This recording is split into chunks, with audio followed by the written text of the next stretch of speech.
Assalamualaikum warahmatullahi wabarakatuh.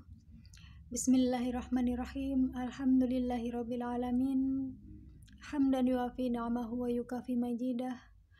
Asyhadu an la ilaha illallah wahdahu la syarikalah wa asyhadu anna Muhammadan abduhu wa rasuluh wa la nabiyya ba'dah.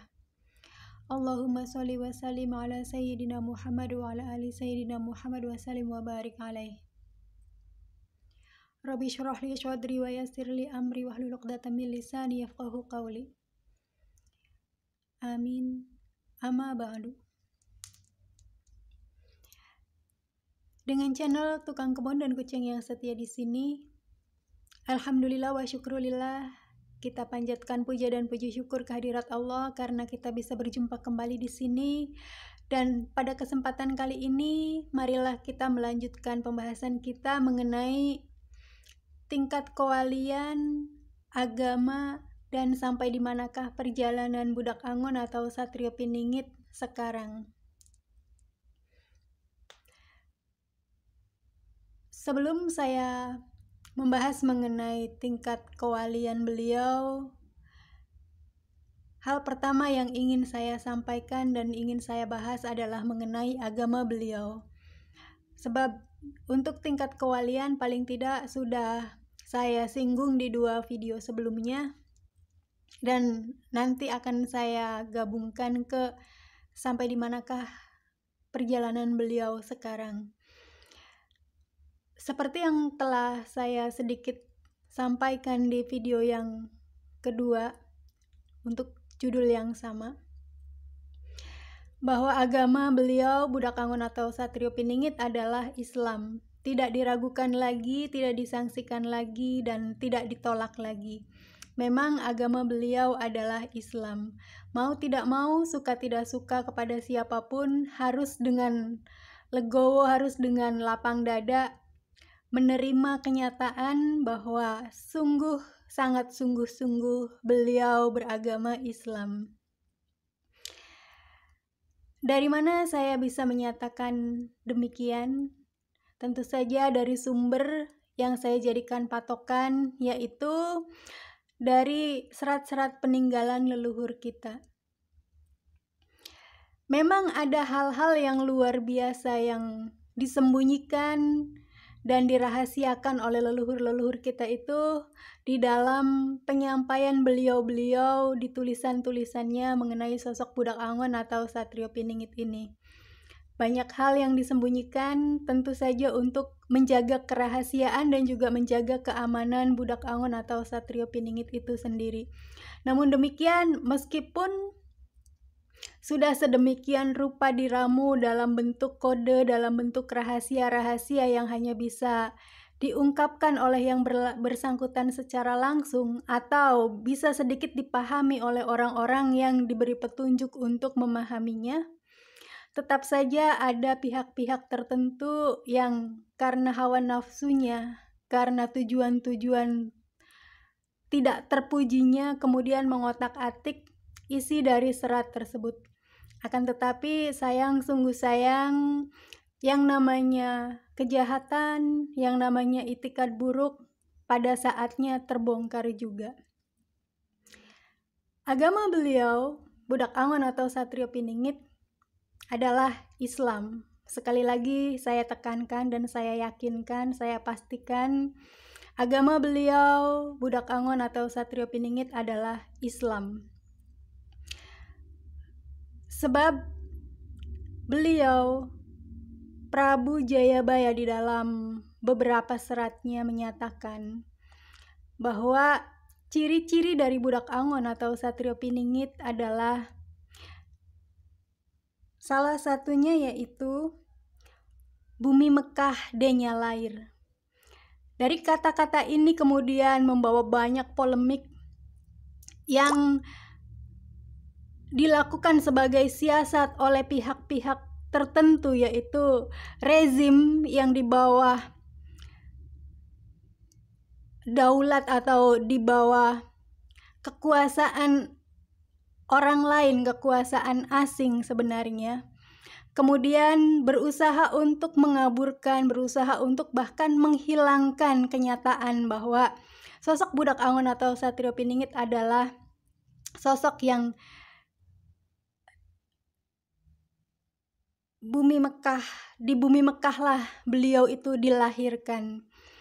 Dari zaman ke zaman, dari masa ke masa, kemudian diburu sosok yang dianggap sebagai Budak Angon atau Satrio Piningit ini untuk dibunuh atau untuk didiskreditkan. Untuk bahasan ini insya Allah akan saya kemukakan di salah satu pembahasan kita ke depan nanti yang saya akan beri judul Budak Anu Janggotan, Budak Angon, dan Lebak Cewene. Insya Allah. Akan tetapi sebenarnya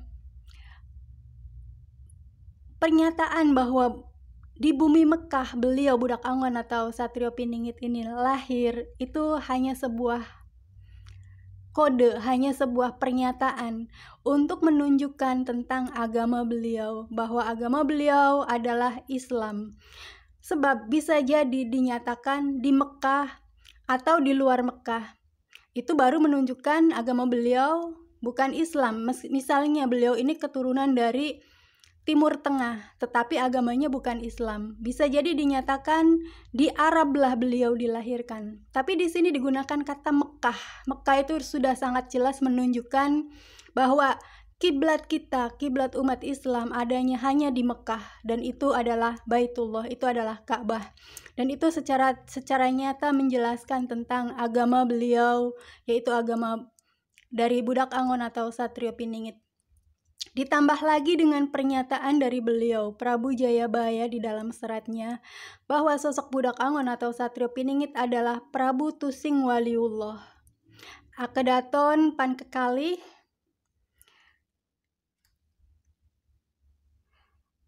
ing Mekah ingkang satunggal, tanah Jawa kang sawiji.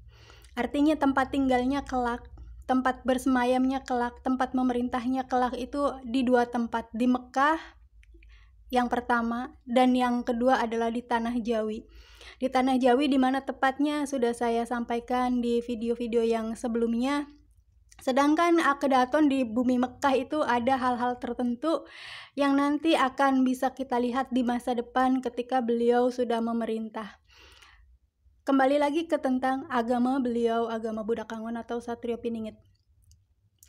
Dikarenakan agama beliau ini sudah jelas-jelas Islam, sedangkan ada pihak-pihak tertentu yang memang menghendaki bahwa dari golongan mereka lah sosok Budak Angon atau Satrio Piningit ini berasal, kemudian berusaha untuk mengotak-atik hal tersebut, dan jikapun tidak berusaha untuk mengotak-atik hal tersebut, ada juga upaya-upaya jelas dan upaya-upaya nyata untuk menyingkirkan sosok yang dianggap sebagai Budak Angon atau Satrio Piningit. Salah satunya adalah korban yang sekarang-sekarang ini kita bisa lihat secara langsung, dan kita juga masih bisa melihat sosoknya yang masih hidup, yaitu Habib Rizik. Beliau adalah salah satu sosok yang dianggap, dicurigai sebagai sosok Budak Angon atau Satrio Piningit. Maka dengan demikian beliau ini ada upaya-upaya untuk menyingkirkannya, untuk membasminya, atau untuk sebisa mungkin kalau bisa membunuhnya dengan cara apapun, atau paling tidak memfitnahnya dengan fitnah-fitnah keji. Padahal itu adalah keliru, sebab beliau Habib Rizik bukanlah sosok yang dimaksud. Berikutnya tentang tingkat kewalian dan sampai di manakah perjalanan Budak Angon atau Satrio Piningit saat ini atau sekarang ini. Tingkat kewalian beliau seperti yang pernah saya sampaikan sudah berada di tingkat yang paling tinggi, kemudian beliau sekarang mulai turun untuk menekuni dunia-dunia syariat setelah sebelumnya beliau berada di dunia ma'rifat.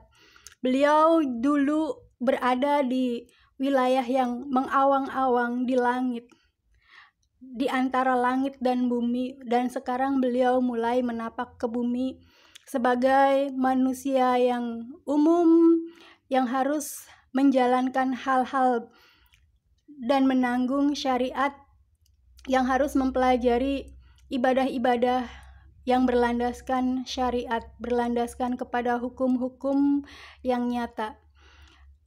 tentu saja tujuannya adalah untuk bisa membina dan untuk bisa mengatur kelak ketika beliau menjadi sosok yang memang harus membina dan harus mengatur. Dan dengan beliau kemudian belajar ilmu-ilmu syariat ini, hubungannya kelak terkait dengan kiprah beliau sebagai seorang waliullah mursid, di mana mursidnya itu bukan untuk mengajari para murid, akan tetapi untuk mengatur negara. Dan beliau pada saat ini keadaannya, posisinya, dan perjalanannya telah insya Allah 100% sudah selesai, dan beliau sudah mulai dilepas dari pingitannya. Beliau kembali menjadi orang awam, menjadi orang yang seperti kita pada umumnya, menjadi masyarakat umum, untuk kemudian mata kita akan terbelalak, akan kaget menerima kehadiran